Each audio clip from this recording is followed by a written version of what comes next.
সম্মানিত উপস্থিতি,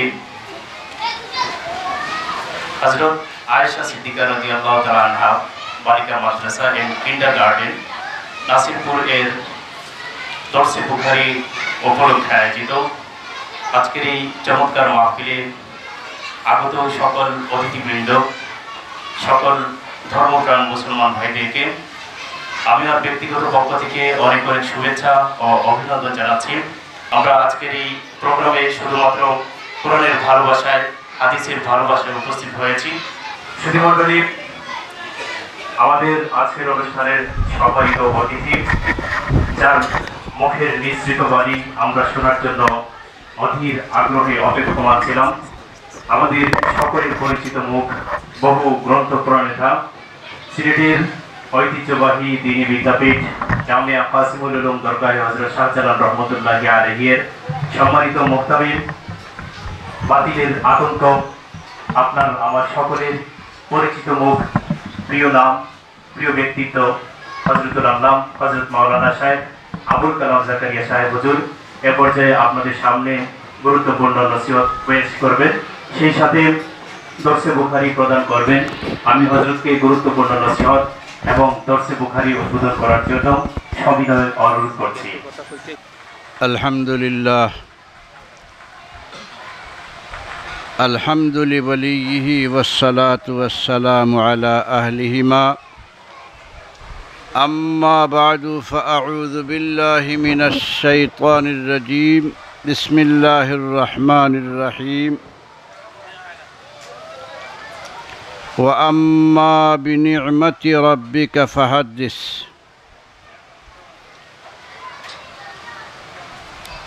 صدق الله العظيم. وبالسند المتصل منا إلى الإمام الهمام الحافظ الحجة أبي عبد الله محمد بن إسماعيل بن إبراهيم بن المغيرة بن بردزبة الجعفي البخاري رحمه الله تعالى ونفعنا بعلومه وفيوضه آمين. بسم الله الرحمن الرحيم. باب كيف كان بدء الوحي إلى رسول الله صلى الله عليه وسلم وقول الله عز وجل إنا أوحينا إليك كما أوحينا إلى نوح والنبيين من بعده. وبه قال حدثنا الحميدي قال حدثنا سفيان قال حدثنا يحيى بن سعيد الأنصاري قال أخبرني محمد بن إبراهيم التيمي أنه سمع علقمة بن وقاص الليثي يقول سمعت عمر بن الخطاب رضي الله تعالى عنه على المنبر يقول سمعت رسول الله صلى الله عليه وسلم يقول إنما الأعمال بالنيات وإنما لامرئ ما نوى وإنما لامرئ শব্দটা উচ্চারণ ঠিক হয় নাই। ওয়াইন্নামা লিমরিইম মা নাওয়া। আজিজ বোনদেরকে লক্ষ্য করে বলছি, যে বোন পড়ছেন ওয়াইন্নামা লিমরিইন পড়ছেন, ওয়াইন্নামা লিমরিইম মা নাওয়া ফামান কানাত হিজরাতুহু ইলা দুনিয়া ইউসিবুহা আও ইলা ইমরাআতিন ইয়ানকিহুহা ফাহিজরাতুহু ইলা মা হাজারা ইলাইহি। সাদাকাল্লাহুল আযীম وصدق رسوله النبي الكريم ونحن على ذلك من الشاهدين والشاكرين. حضرات উপস্থিত বেরাদারান ইসলাম, উলামায়ে কেরাম এবং ছাত্রী বোনেরা, অত্যন্ত মুবারক মাহফিল, বরকতময় মাহফিল, যে মাহফিলের আয়োজনে আজকে আমি মনে করি এই এলাকাবাসী ধন্য, বিশেষ করে নাসিরপুর গ্রামবাসী যতই শুকরিয়া আদায় করবেন তত কম হবে, শুকরিয়া আদায় করে শেষ করা সম্ভব হবে না। শাহ ওয়ালিউল্লাহ মুহাদ্দিস দেহলভী রহমতুল্লাহ আলাইহি ইমামুল হিন্দ, যার মাধ্যমে বলতে গেলে ভারতবর্ষে ইলমুল হাদিসের ব্যাপক চর্চা শুরু হয়েছিল, তিনি বলতেন যে জায়গায় হাদিসের দর্শ দেওয়া হয়, পড়ানো হয়, এই জায়গার সাথে রাউজায়ে আতহার তাজদার মদিনা সরকার দু আলম মুহাম্মদুর রসুল্লাহ সাল্লাল্লাহু আলাইহি ওয়াসাল্লামের রওজায়ে মুবারকের সাথে এই জায়গায় এবং রওজায়ে মুবারকে একটা আলোর সিলসিলা তৈরি হয়ে যায়, সম্পর্ক সৃষ্টি হয়। সেই রওজায়ে আতহার থেকেই যে নাসিরপুরের আজকের যে ঘর, যে ঘরে বসছি, এই ঘরের সাথে নূরের একটা সম্পর্ক তৈরি হয়ে গেছে। এজন্যে আমি মনে করি নাসিরপুরবাসী নিজেদেরকে ধন্য মনে করার কথা যে আমাদের গ্রামের সাথে আজকে তাজদার মদিনা সরকার দু আলম মুহাম্মদুর রসুল্লাহ সাল্লাল্লাহু আলাইহি ওয়াসাল্লামের রওজায়ে আতহার থেকে নূরের একটা সম্পর্ক সৃষ্টি হয়ে গেছে। এজন্যে আমরা সবাই আল্লাহর শুকর আদায় করি, সবাই বলি আলহামদুলিল্লাহ। আজকে যে কিতাবটা আনুষ্ঠানিকভাবে শুরু করা হলো, সেই কিতাবটা হাদিসের অসংখ্য গণিত কিতাবের মাঝে সবচেয়ে শ্রেষ্ঠতম কিতাব হচ্ছে এটা। অনেক কিতাব হাদিসের মুহাদ্দিসিনে কেরাম লিখেছেন। ইমাম বুখারী রহমতুল্লাহ আলাইহির আগে তার উস্তাদরাও হাদিসের কিতাব লিখেছেন, দাদা উস্তাদরাও লিখেছেন। ইমাম বুখারী রহমতুল্লাহ আলাইহির অনেক ছাত্ররাও হাদিসের কিতাব লিখেছেন, ছাত্ররাও লিখেছেন। এরপরে অনেকেই হাদিসের কিতাব লিখেছেন। কিন্তু দুনিয়ার মুসলমানেরা ইমাম বুখারী রহমতুল্লাহ আলাইহির কিতাবটাকে যেভাবে গ্রহণযোগ্য কিতাব হিসাবে মনে করে নিচ্ছেন, এর তুলনা অন্য কোনো কিতাব হয় না। এইটাই হলো বেনজির একটি কিতাব, যার কোনো তুলনা অন্য কিতাব দ্বারা করা যায় না। সেই কিতাবের আজকে আনুষ্ঠানিক সূচনা হয়েছে। অনেক সময় আমরা লক্ষ্য করি যারা এই কিতাব পড়েন, পড়নেওয়ালা যারা থাকেন, ছেলে হোক মেয়ে হোক, এদের যদি জিজ্ঞাসা করা হয় কিতাবের নামটা কি, অনেকেই বলতে পারেন না, বলেন বুখারী শরীফ। আসলে কিতাবের নাম বুখারী শরীফ নয়, লম্বা নাম আছে যেগুলো উস্তাদরা তালেবে ইলমদের কাছে আলোচনা করবেন।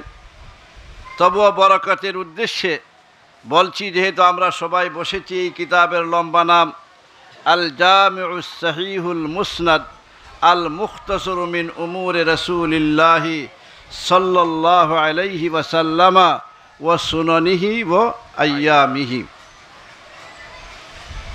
একটা কথা আনুষঙ্গিক, আমরা যেহেতু এখানে সবাই ফায়দার উদ্দেশ্যে হাজির হয়েছি, একটা কথা আমাদের সবার মনে রাখার, যে কথার প্রতি আমরা অনেক সময় অবহেলা করি, যে বিষয়টার প্রতি, এটা হলো যখনই বিশ্বনবী মুহাম্মদুর রসুল্লাহ সাল্লাল্লাহু আলাইহি ওয়াসাল্লামের নামটা আমরা শুনি বা উচ্চারণ করি, তখন যেন সবাই বলি সাল্লাল্লাহু আলাইহি ওয়াসাল্লাম, সাল্লাল্লাহু আলাইহি ওয়াসাল্লাম। আমি তো মনে করি পুরুষদের জন্য জুড়ে বলার আমল করে নেওয়াটা ভালো। পুরুষ যারা, তারা কথাটা সাল্লাল্লাহু আলাইহি সাল্লাম জুড়ে পড়ে নেওয়ার আদতটা করে নেওয়াই ভালো। ইমাম নববী রহমতুল্লাহ আলাইহি তো বলেই দিয়েছেন, পুরুষদের জন্য দুরুদ শরীফটা যখন রসুলের নাম উচ্চারণ হয় জুড়ে পড়াটাই ভালো। এজন্যে আমরা পুরুষ যারা আমাদের সামনে যখন বিশ্বনবী মুহাম্মদুর রসুল্লাহ সাল্লাল্লাহু আলাইহি ওয়াসাল্লামের নাম উচ্চারিত হবে, যে কোনো দিন উচ্চারণ করবেন বা নিজেই উচ্চারণ করি বা শুনি, সাথে সাথে যেন বলি সাল্লাল্লাহু আলাইহি ওয়াসাল্লাম। এতে ফায়দা কি হবে? এতে ফায়দা হবে তাজদারে মদিনা সরকার দু আলম মুহাম্মদুর রসুল্লাহ সাল্লাল্লাহু আলাইহি ওয়াসাল্লামের সাথে আমাদের সম্পর্ক সৃষ্টি হবে।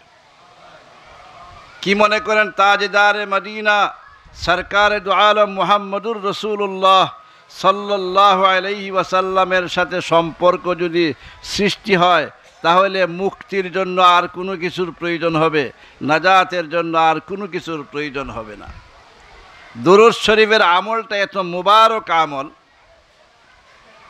হাদিস শরীফে আছে আল্লাহর রসুল সাল্লাল্লাহু আলাইহি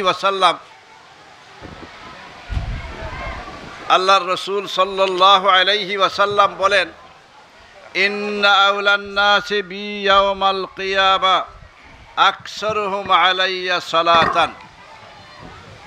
অর্থাৎ যে যত বেশি দুরূদ শরীফ পড়বে, আল্লাহর রসুল সাল্লাল্লাহু আলাইহি সাল্লাম বলেন কিয়ামতের দিন সে তত বেশি আমার ঘনিষ্ঠ হবে, আমার কুরবত হাসিল করবে। তাহলে দুরূদ শরীফ পড়লে কার সাথে সম্পর্ক সৃষ্টি হয়? মুহাম্মদুর রসুল্লাহ সাল্লাল্লাহু আলাইহি সাল্লামের সাথে সৃষ্টি হয়। তবে একটি প্রাসঙ্গিক কথাও মনে রাখার, দুরূদ শরীফ পড়লে সওয়াব হয়, অনেক ফায়দা হয়, কিন্তু নিজের মন মতো পড়লে চলবে না, আমার মন মতো পড়লে চলবে না।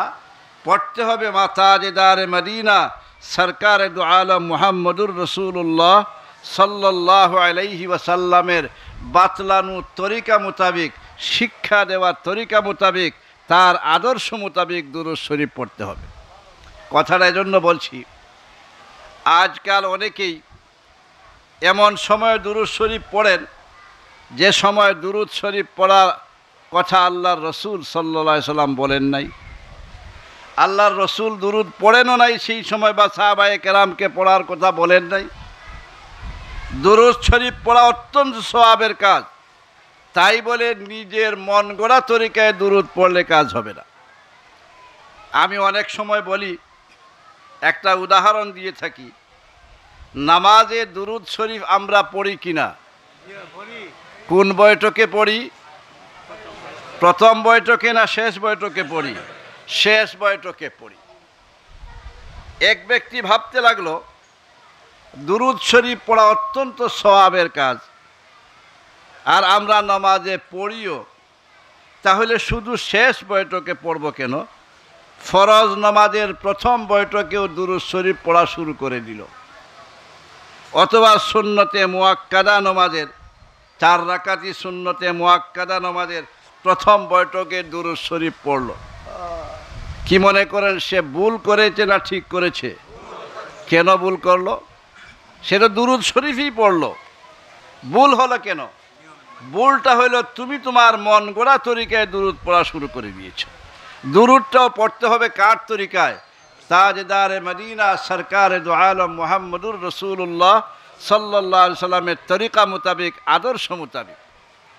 এজন্যেই কায়দায়ে উলায় প্রথম বৈঠকে কেউ যদি দুরূদ শরীফ পড়ে, ইচ্ছা করে পড়ে নেয়, ওলামায়ে কেরাম আছেন, বুজুর্গানে দিন আছেন, জিজ্ঞাসা করেন মুফতি সাহেবদেরকে তার নামাজ হবে কি না? নামাজ হবে না, পুনরায় নামাজ পড়তে হবে। আর ভুলে যদি পড়ে নেয় তাহলে সাজিদায় সহ করতে হবে। নামাজের শেষে কি করতে হবে? সাজিদায় সহ করতে হবে। ভুলটা কি হইল তার এখানে? ভুল শুধু এইটাই, তুমি তোমার মন গড়া তরিকায় দুরূদ পড়া শুরু করে দিয়েছ, শরীয়তের তরিকায় নয়। শরীয়তের তরিকা বাদ দিয়া তাজদারে মদিনা সরকার দু আলম মুহাম্মদুর রসুল্লাহর তরিকা বাদ দিয়া দুরূদ শরীফ পড়লে কি হবে না? ফায়দা হবে না? না ফায়দা হবে? আজানে যখন ইমাম সাহেব আশহাদু আন্না মুহাম্মাদার রাসূলুল্লাহ বলেন, তখনও তো মুহাম্মদুর রসুল্লাহ নাম উচ্চারণ হয়েছে কি না? তাহলে এখন আমরা এই সময় কি পড়ব? রসুল কি শিক্ষা দিয়েছেন? দুরূদ শিক্ষা দেন নাই। রসুল বলতেছেন বলবা তোমরা আশহাদু আন্না মুহাম্মাদার রাসূলুল্লাহ। এই সময় আমরা কি বলবো? আশহাদু আন্না মুহাম্মাদার রাসূলুল্লাহ। এর সাথে আবার সাল্লাল্লাহু আলাইহি সাল্লাম যোগ করব না এখানে। কেন? মুহাম্মদুর রাসূলুল্লাহ সাল্লাল্লাহু আলাইহি সাল্লাম যেভাবে বলার কথা বলেছেন সেইভাবেই বলবো। হাদিস শরীফে আছে, সহিহ মুসলিম শরীফের হাদিস, আল্লাহর রসুল সাল্লাল্লাহু আলাইহি ওয়াসাল্লাম ইরশাদ করেন, যখন মুয়াজ্জিন সাহেব আজান দিবেন তাহলে মুয়াজ্জিন সাহেব যে শব্দগুলো বলেন তোমরাও সেই শব্দগুলো বলবে। কুলু মিসলামা ইয়াকুলুল মুয়াজ্জিন। শুধু বেশকম মুয়াজ্জিন সাহেব যখন বলেন হাইয়া আলাস সালাহ, বলেন হাইয়া আলাল ফালাহ, তখন তোমরা বলবে লা হাওলা ওয়ালা কুওয়াতা ইল্লা বিল্লাহ। এরপর আজান শেষ হওয়ার পরে সাল্লু আলাইয়া, তোমরা আমার উপর কি পড়ো? দুরুদ শরীফ পড়ো। এরপর দোয়া করো, আল্লাহুম্মা রাব্বা হাযিহিদ দাওয়াতিত তাম্মাহ ওয়াস সালাতিল কাইমা আতি মুহাম্মাদানিয়াল ওয়াসিলাতা ওয়াল ফাদিলা ওয়াবআসহু মাকামান মাহমুদানিল্লাযী ওয়া'আদতা ইন্নাকা লা তুখলিফুল মিআদ। আমার জন্য দোয়া। এটা দোয়া হচ্ছে মুহাম্মদুর রাসূলুল্লাহ সাল্লাল্লাহু আলাইহি সাল্লামের জন্য দোয়া। রসুল সাল্লাল্লাহু আলাইহি সাল্লাম বলেন, যে ব্যক্তি এই আমল করবে এই ব্যক্তির মৃত্যু ঈমানের উপর হবে। মৃত্যু ঈমানের উপর হবে এই কথা রসুল বলেন নাই, কিন্তু রসুল সাল্লাল্লাহু আলাইহি সাল্লাম যে কথাটা বলেছেন এর মর্ম এটাই দাঁড়ায় মৃত্যু ঈমানের উপর হবে। আল্লাহর রসুল সাল্লাল্লাহু আলাইহি সাল্লাম বলেছেন যে ওয়াজাবাত লাহু শাফাআতি, ওই ব্যক্তির জন্য আমি নবী মুহাম্মদুর রাসূলুল্লাহ সাল্লাল্লাহু আলাইহি ওয়াসাল্লামের জন্য সুপারিশ করা জরুরি হয়ে যাবে কিয়ামতের দিন। আল্লাহর রসুল কোনো অমুসলমানের জন্য কিয়ামতের দিন সুপারিশ করবেন না, মুমিনের জন্য। তাহলে তো বোঝা গেল এই ব্যক্তির মৃত্যু কিসের উপর হবে? ঈমানের উপর হবে বলেই মুহাম্মদুর রাসূলুল্লাহ সাল্লাল্লাহু আলাইহি ওয়াসাল্লাম সুপারিশ করবেন। এখানে দুরূদ শরীফ পড়ার কথা আজানের আগে না পরে, লক্ষ্য করবেন, আজানের আগে না পরে। এখন যদি কোনো ব্যক্তি বলে যে আজানের পরে যদি দুরূদ শরীফ পড়া যায়, তা আজান শুরু করার আগে মাইকে মুখ লাগিয়ে কিছু সময় দুরূদ শরীফ পড়লে আপত্তি কি? কেউ যদি বলে তাহলে আপত্তি আছে এখানে। আপত্তি এইটাই যে আল্লাহর রসুল তো তখন দুরূদ পড়ার কথা বলেন নাই, তুমি কেন পড়বে? তোমার পক্ষ থেকে যদি এখানে যোগ করে দাও, এই তরিকাটা আবিষ্কার করে নাও, এটা কি হবে? বিদআত হয়ে যাবে। এটা কি হবে? বিদআত হবে। আপনাদের অঞ্চলে, আমাদের সুনামগঞ্জে আছে কিনা জানি না, আমি কোনো কোনো অঞ্চলে দেখেছি, শুনেছি, বিশেষ করে ফজরের নামাজের পূর্বে আমি এক জায়গায় মৌলভীবাজার গিয়েছিলাম, এক জায়গায় রাত্রি যাপন করার প্রয়োজন দেখা দিল। ফজরের ওয়াক্ত হওয়ার আগেই দেখি, ওয়াক্ত হওয়ার সাথে সাথে দেখতেছি চতুর্দিক থেকে দুরূদ শরীফের আজান আসতেছে। এরপর আল্লাহু আকবার বলে আজান শুরু হচ্ছে। আপনারা কি মনে করেন এই দুরূদ শরীফ পড়াটা আল্লাহ রসুলের তরিকা মোতাবিক হচ্ছে না তরিকার বিপরীত হচ্ছে? তাহলে তরিকার বিপরীত যদি হয় এটা সওয়াবের কাজ হবে না গুনাহের কাজ হবে? তাই বলতেছিলাম দুরূদ শরীফ পড়া তো অত্যন্ত ফজিলতের কাজ, সওয়াবের কাজ, কিন্তু তাই বলে আপনি আমার মন গড়া তরিকায় দুরূদ শরীফ পড়লে কি হবে না? দুরূদ শরীফ পড়তে হবে তাজদারে মদিনা সরকারে দু আলম মুহাম্মদুর রাসূলুল্লাহ সাল্লাল্লাহু আলাইহি ওয়াসাল্লামের বাতলানো তরিকা মোতাবেক, আদর্শ মোতাবেক। সে যাই হোক, বলতেছিলাম যে ইমাম বুখারী রহমতুল্লাহ আলাইহি হাদিসের কিতাব লিখেছেন, আরও অনেকেই লিখেছে। হাদিস বলতে আমরা কি বুঝি দীর্ঘ আলোচনা করার সুযোগ নাই, সংক্ষেপে বলছি। আল্লাহর রসুল সাল্লাল্লাহু আলাইহি ওয়াসাল্লাম নবুয়ত প্রাপ্তির পর থেকে, লক্ষ্য করবেন কথা, নবুয়ত প্রাপ্তির পর থেকে মৃত্যুর আগ পর্যন্ত যে সময়, কত বছরের সময়? 23 বছরের সময়। এই 23 বছরের জিন্দগিতে আল্লাহর রসুল সাল্লাল্লাহু আলাইহি ওয়াসাল্লাম যত সব কথা বলেছেন, যত সব কাজ করেছেন, এই সবগুলোর নাম হইল হাদিস। এই সবগুলোর নাম হইল কি? হাদিস। 23 বছরের জিন্দগি জন্য বললাম। 40 বছর পর্যন্ত, প্রথম 40 বছর পর্যন্ত মুহাম্মদুর রাসূলুল্লাহ সাল্লাল্লাহু আলাইহি ওয়াসাল্লাম রসুলুল্লাহ নামে পরিচিত ছিলেন না। সেই সময় দুনিয়ার মানুষ তাকে আবদুল্লাহর ছেলে মুহাম্মদ বলেই চিনত। আবদুল্লাহর ছেলে মুহাম্মদ। রসুল হননি তখন। রসুল হয়েছেন কত বছর বয়সে? 40 বছর বয়সে। এজন্যে হাদিস মূলত হচ্ছে 40 বছর থেকে শুরু করে 63 বছর পর্যন্ত 23 বছর এর জিন্দেগিতে যত কাজ করেছেন, যত কথা বলেছেন, সবগুলোর নাম হলো কি? হাদিস।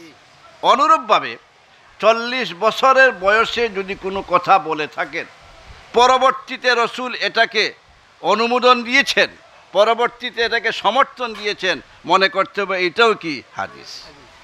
রাসূল সাল্লাল্লাহু আলাইহি ওয়াসাল্লাম নবুয়ত প্রাপ্তির সময়ের আগে যদি কোনো কাজ করে থাকেন, নবুয়ত প্রাপ্তির পরে এই কাজটার অনুমোদন দেন, সমর্থন দেন, প্রশংসা করেন, তে মনে করতে হবে এইটাও কি? হাদিস। এইটাও হাদিস। দৃষ্টান্ত সহকারে আলোচনা করার সুযোগ আমার কাছে এখন নাই। একটা দৃষ্টান্ত পেশ করছি। আল্লাহর রসুল সাল্লাল্লাহু আলাইহি ওয়াসাল্লামের বয়স যখন 20 বছর ছিল, 20 বছর বয়সে তো নবী হননি, নবী হয়েছেন 40 বছর বয়সে। 20 বছর যখন ছিল, আল্লাহর রসুলের এক চাচা জুবায়ের, যার নাম ছিল, তার নেতৃত্বে একটা সংগঠন গঠন করা হয়েছিল, একটা সমিতি গঠন করা হয়েছিল, যে সমিতিটার নাম ছিল হিলফুল ফুজুল। এটার নাম কি ছিল? হিলফুল ফুজুল। এই সমিতিতে মুহাম্মদুর রসুল্লাহ ছিলেন। তখন রসুল অংশ নিয়েছিলেন, বয়স ছিল কত? 20 বছর। এই কাজটা রসুলের নবুয়তের সময়কার কাজ না, এর আগের কাজ? আগের কাজ।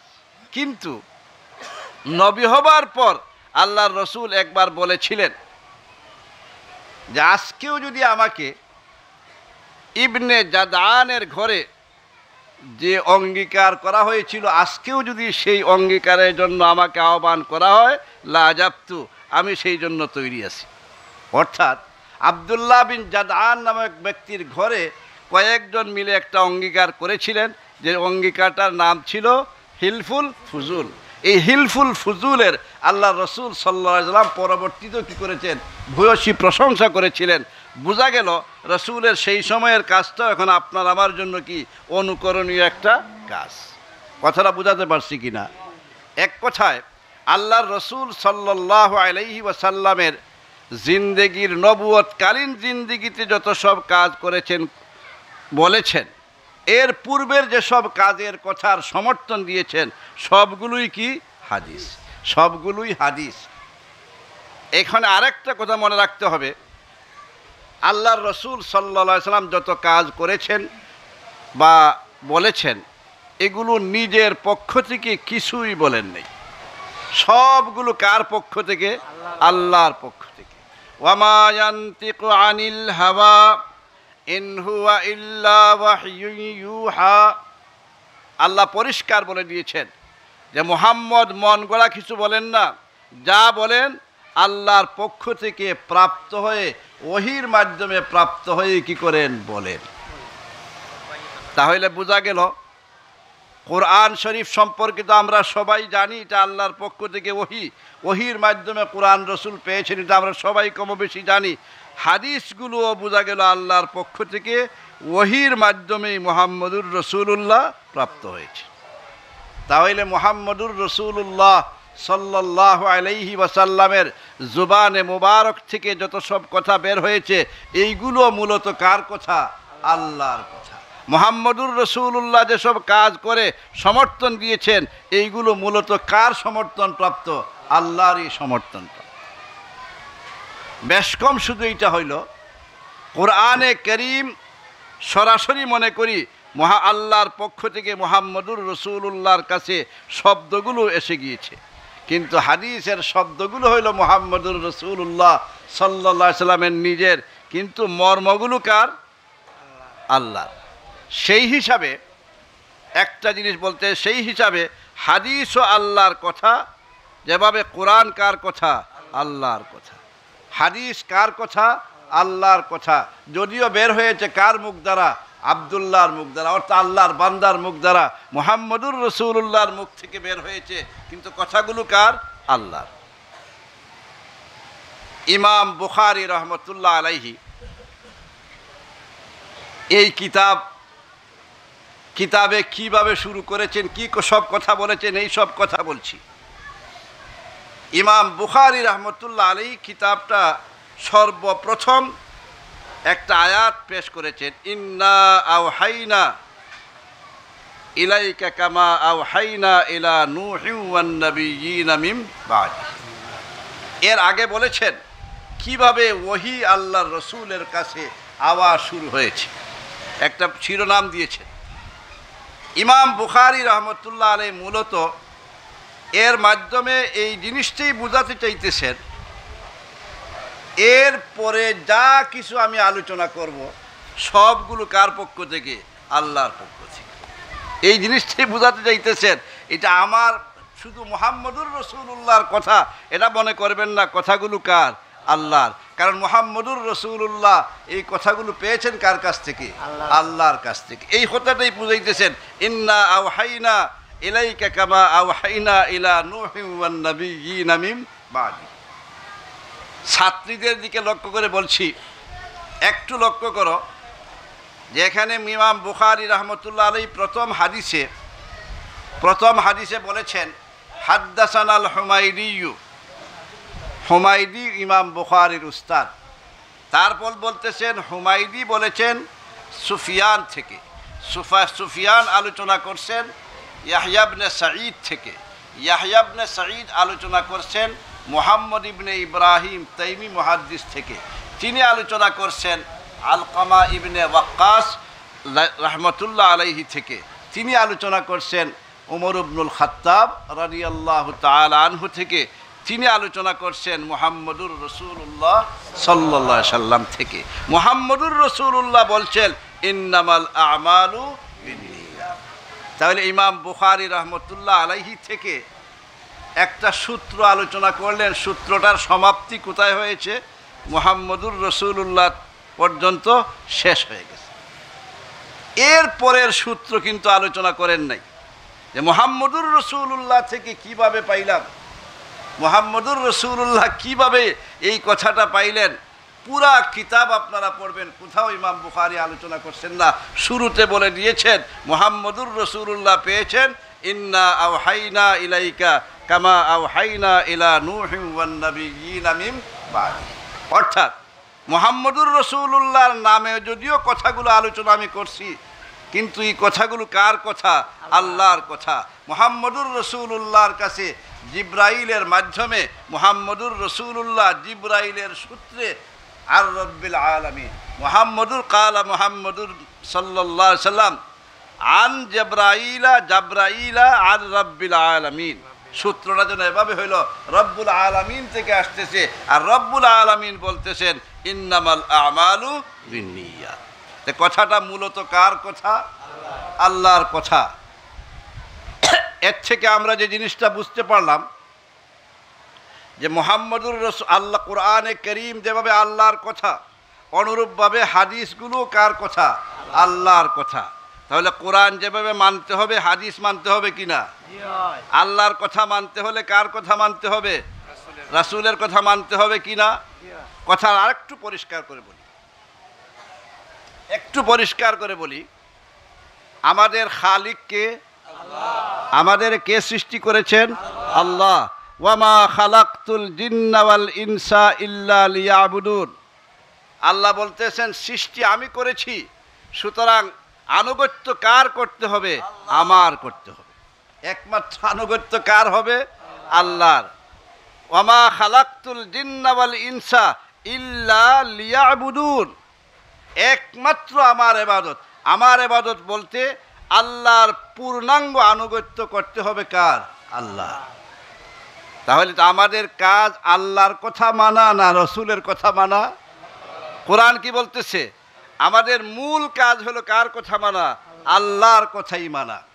কিন্তু আল্লাহর কথা মানা সম্ভব হবে না মুহাম্মদুর রাসূলুল্লাহর কথা মানা ছাড়া। কেন?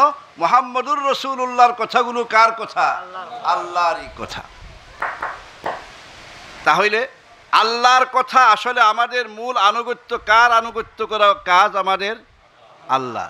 বাকি আল্লাহর আনুগত্য মুহাম্মদুর রাসূলুল্লাহ সাল্লাল্লাহু আলাইহি ওয়াসাল্লামের আনুগত্য ছাড়া আল্লাহর আনুগত্য কি সম্ভব? এজন্যই কার এতাআত করতে হয়, আনুগত্য করতে হয়?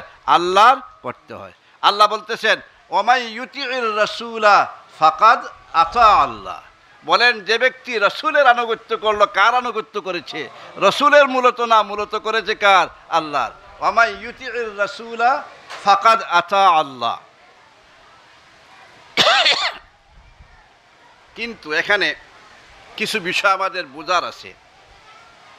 আল্লাহর আনুগত্য করাই আমাদের কাজ। মুহাম্মদুর রাসূলুল্লাহ সাল্লাল্লাহু আলাইহি সাল্লামের আনুগত্যটা মূলত কার জন্যে, কি জন্যে করি আমরা? আল্লাহর আনুগত্যের জন্যই। কার আনুগত্য করি?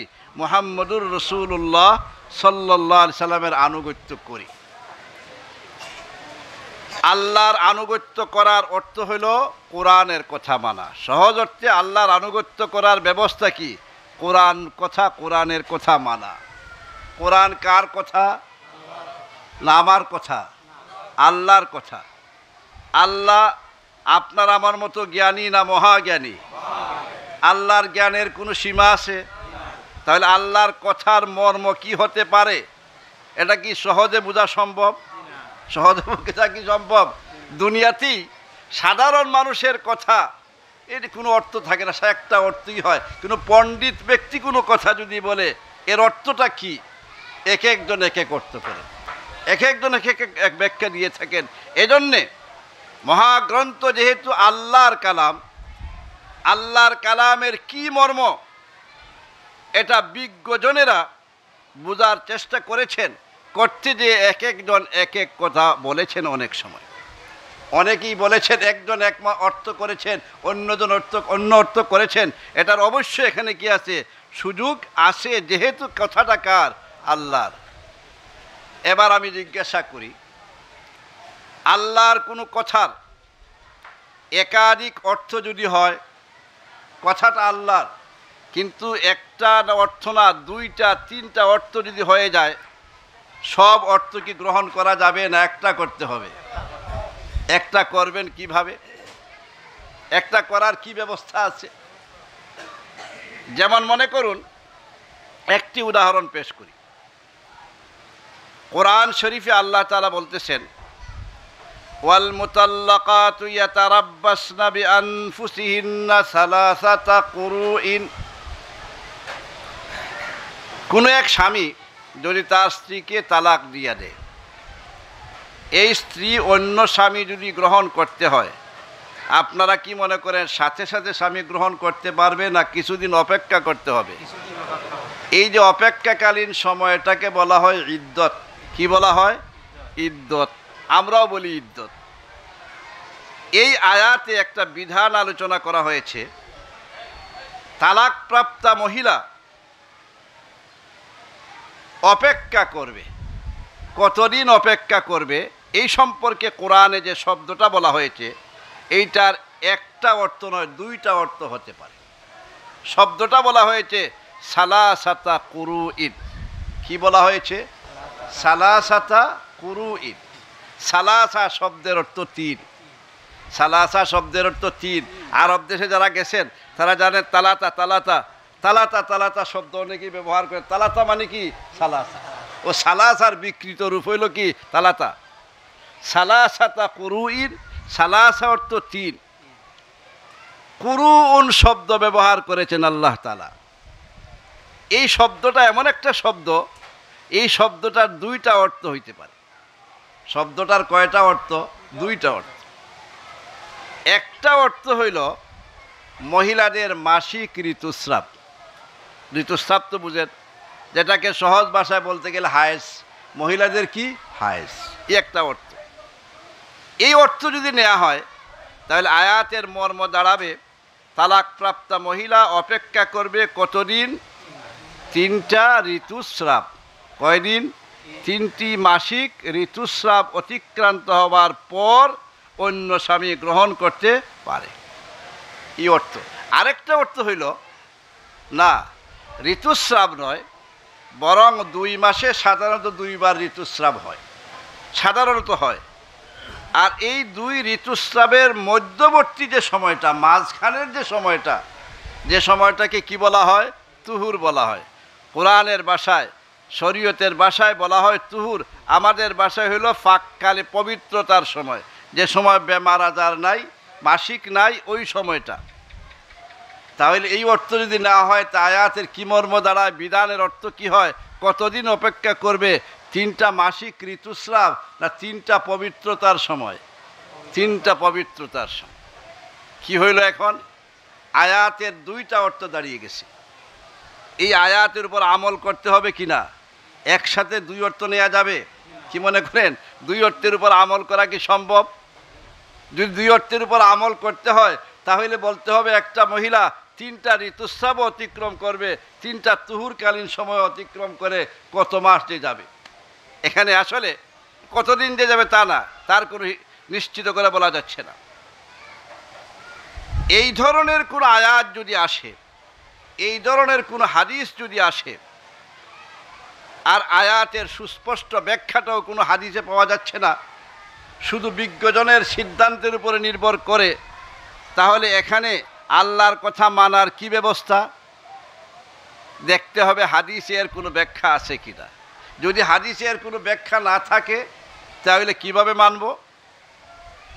কোরআন বিশারদ যারা হবেন, কোরআন বিশারদ যারা হবেন, তাদের কোনো একজনের সিদ্ধান্ত মানতে হবে কিনা? কি বলেন, না মানতে হবে না? এই যে কোরআন বিশারদ কোনো একজনের সিদ্ধান্ত মানার নামই হচ্ছে তার মজহব মানা, তার মজহব মানা। কি বলেন, এই আয়াতের উপর আমল করা মজহব মানা ছাড়া সম্ভব? কোনো একজনের কথা মানা ছাড়া কি সম্ভব? তাহলে কোরআনের উপর আমল করাটা মজহব মানা ছাড়া আমাদের পক্ষে সম্ভব হবে? তাহলে যদি কেউ বলেন কোরআন থাকতে আবার মজহব মানব কেন, এটা একটা প্রতারণামূলক কথা ছাড়া আর কিছু হবে না। এটা বিভ্রান্তিকর একটা কথা হবে। কারণ মজহব মানি আমরা কেন? কোরআন মানার জন্যই কি করি? মজহব মানি। কোরআন এবং হাদিসের উপর আমল করার জন্যই কি করি? আমরা মজহব মানি। আরো একটা উদাহরণ পেশ করি। হাদিস শরীফে আছে, ওই যে একটু আগে বলেছিলেন, দেখেন আমিন্নি নমাজেও দূরে পড়া শুরু করে দেই, এ প্রসঙ্গে একটা কথা বলি। হাদিস শরীফে আছে ওয়াইল ইবনে হুজর রাদিয়াল্লাহু তাআলা আনহু ইয়েমন থেকে এসেছিলেন মদিনা মুনাওয়ারায়। মদিনা মুনাওয়ারায় এসে আল্লাহর রসুলের কাছে মসজিদ নববীতে আল্লাহর রসুলের সান্নিধ্যে ছিলেন 20 দিন। কতদিন ছিলেন? 20 দিন। এইবারের যে বার এসেছিলেন 20 দিন ছিলেন, এরপর অন্য সময় এসেছিলেন, কিন্তু এইবার 20 দিন অবস্থান করছেন। 20 দিন আল্লাহর রসুলের পিছনে নামাজ পড়েছেন। কেন পড়েছেন?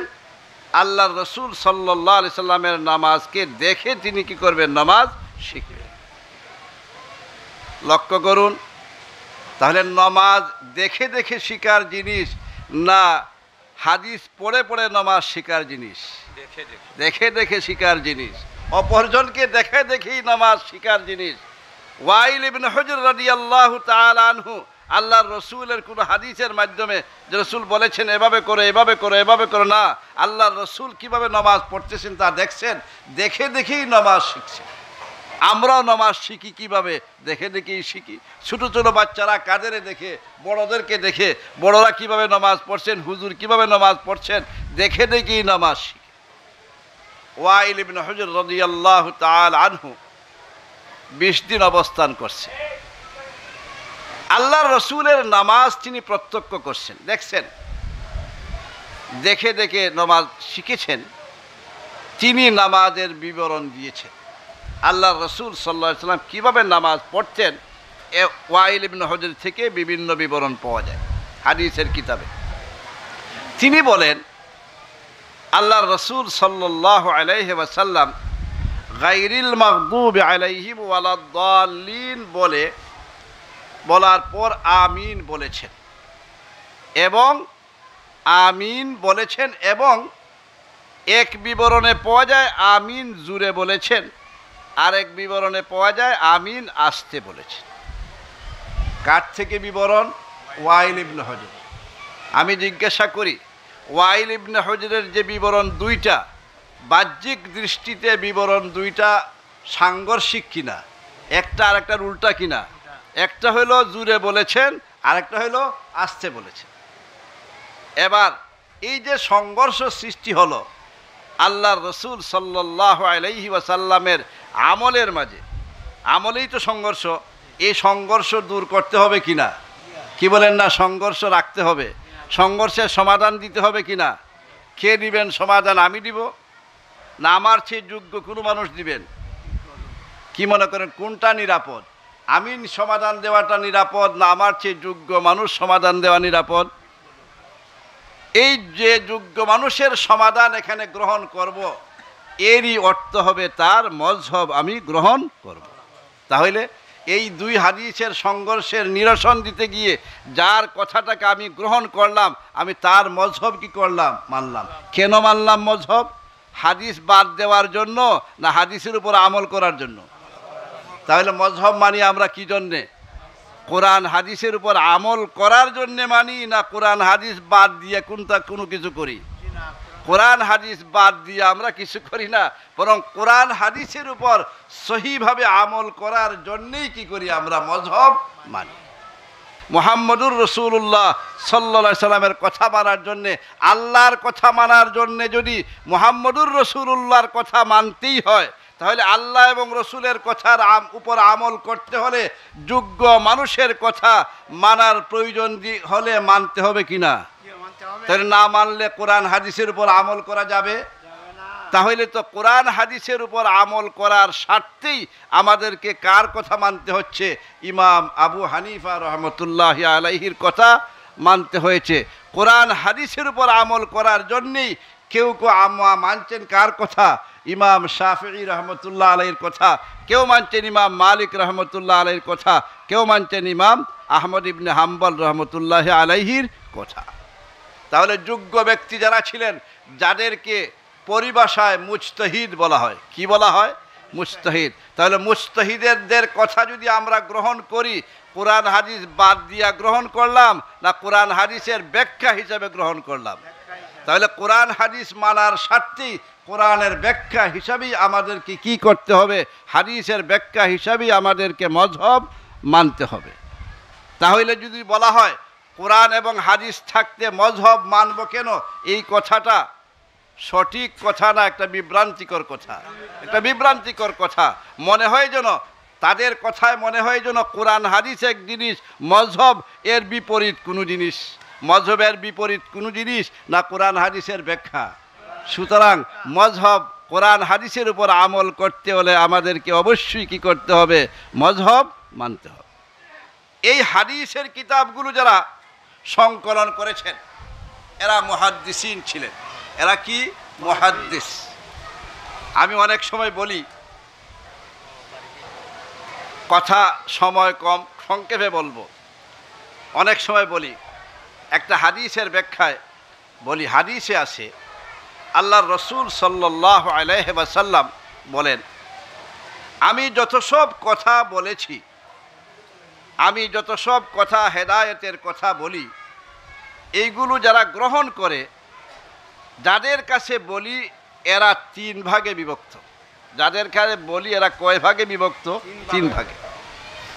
একটা উদাহরণের মাধ্যমে আল্লাহর রসুল বলেন, আকাশ থেকে বৃষ্টি যখন পড়ে, যে এলাকায় বৃষ্টি পড়ে এই এলাকার জমিন, এই এলাকার ভূমি 3 স্তরে বিন্যস্ত থাকে, 3 ভাগে বিভক্ত থাকে। কিছু এমন হয় যে এখানে অনুর্বর জায়গা, পাথর রয়েছে, যে কারণে বৃষ্টি এখানে পড়লেই পানি চতুর্দিকে ছিটকে যায়, এই জায়গায় পানি থাকে না, এক ফুটাও পানি কি হয় না? থাকে না। এই জায়গা পানি দ্বারা কোনো উপকার লাভ করতে পারছে না। আরেক প্রকার জায়গা আছে গাছগাড়া, গাছগাড়ায় পানি জমা থাকে কিনা বৃষ্টির।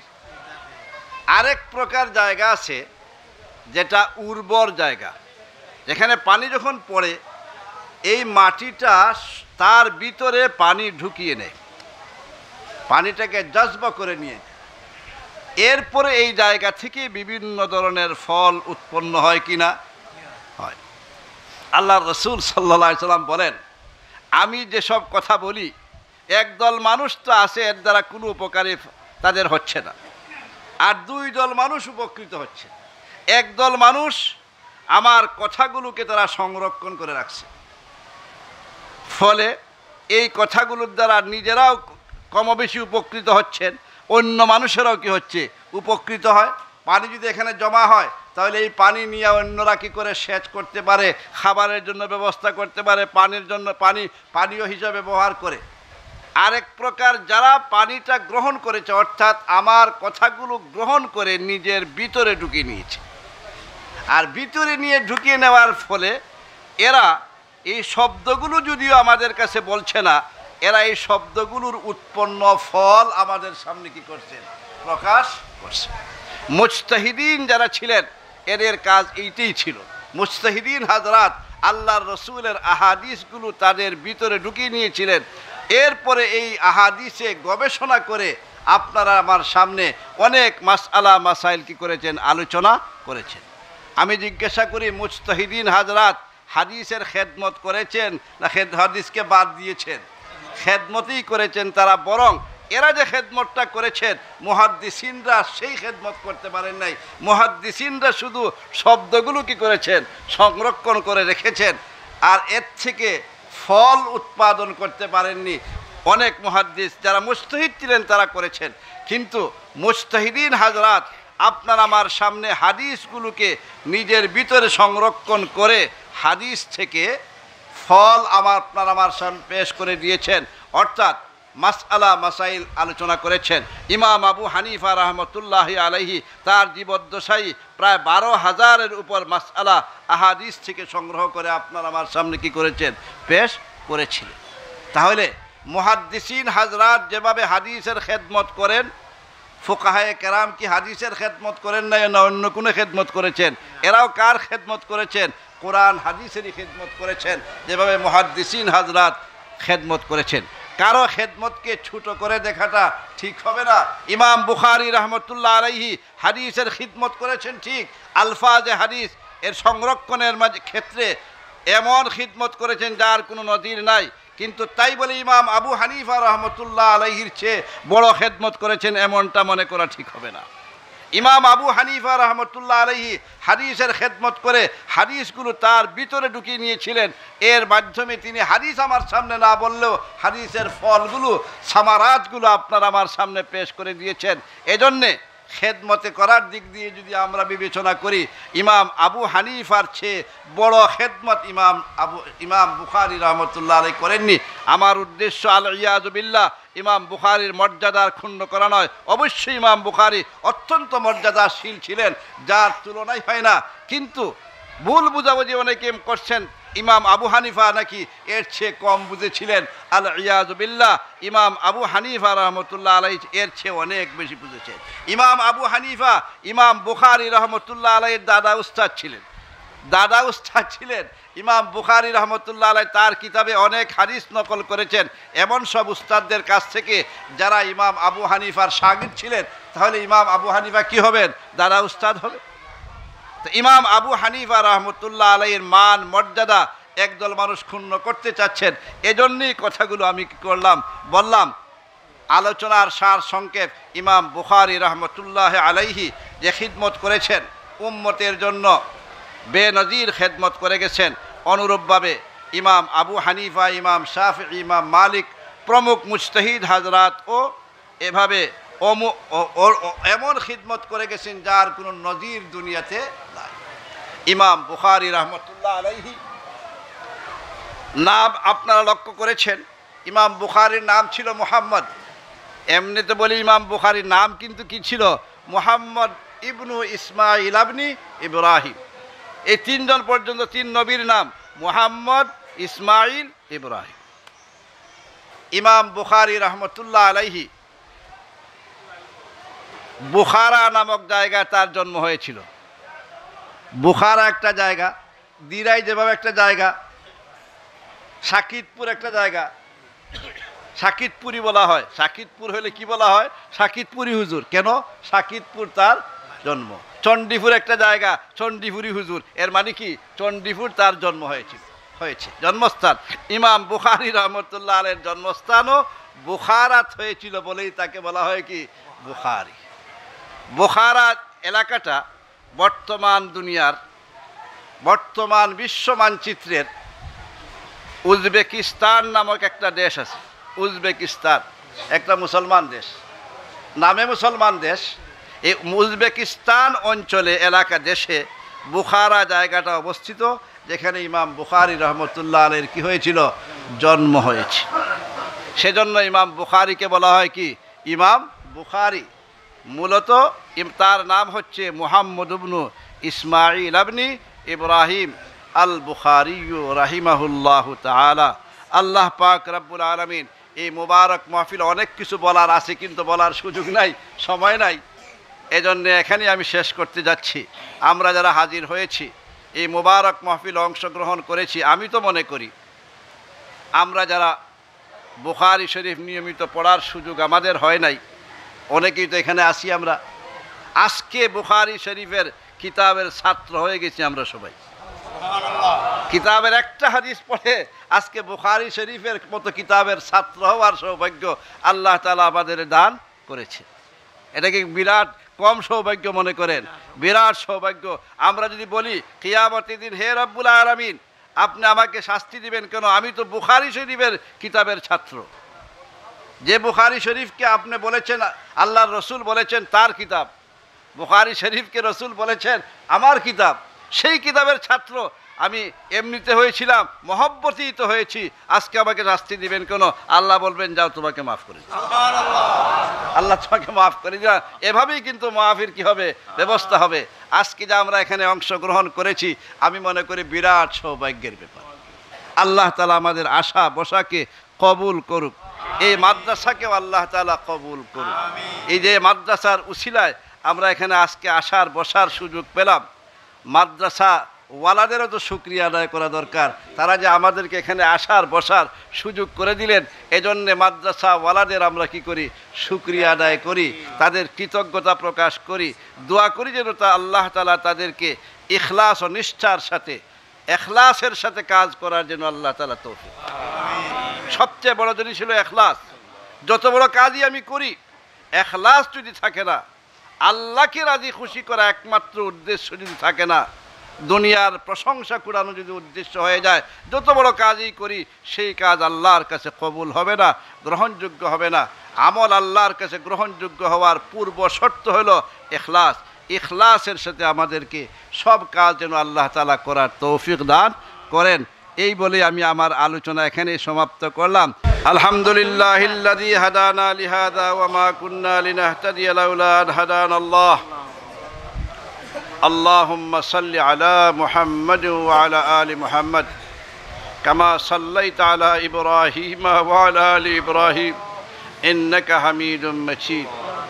আল্লাহুম্মা বারিক আলা মুহাম্মাদ ওয়া আলা আলি মুহাম্মাদ কামা বারাকতা আলা ইব্রাহিম وعلى آل إبراهيم إنك حميد مجيد يا رب العالمين يا أكرم الأكرمين يا الله মুবারক মাহফিল, ইয়া আল্লাহ আপনার হাবিবের কালামের দর্শের মাহফিল, ইয়া আল্লাহ নিঃসন্দেহে মুবারক মাহফিল।